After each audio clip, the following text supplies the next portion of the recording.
घरामध्ये राहून आपल्याला पंचमहायज्ञ करता येतो. पंचमहायज्ञ सगळ्या स्त्रियांच्या हातामध्ये हा पंचमहायज्ञ करायचा.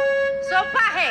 पहिल्या महिलांना होत होता, पण आता आमच्या पिढीतल्याला होत नाही. कारण पहिल्या महिला भाकरी करायला लागल्या की छोटीशी एवढी एवढी भाकरी करायची, टाकायची, लगेच चुलीमध्ये टाकायची, कृष्ण अर्पण म्हणायचा, यज्ञ झाला. पण आता पंचमहायज्ञ आपल्याला करायला लागतो. ते जर केला तर आपल्या पितरांना सुद्धा सद्गती मिळते, पितृदोष राहत नाही.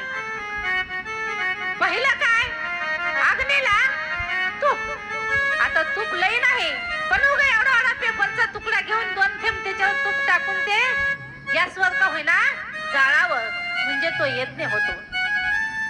गाईला घास द्यावा. आपल्यात तर कुणाकडे गाय नसेल, एखाद्याच्यात असेल त्यांच्यात नेऊन द्यावा.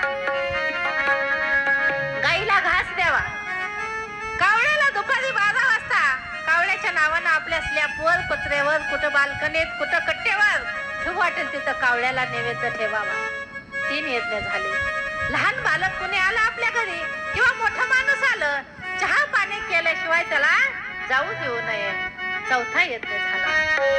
आणि 5वा यज्ञ म्हणजे काड्या मुंग्यांना साखर टाकायचा.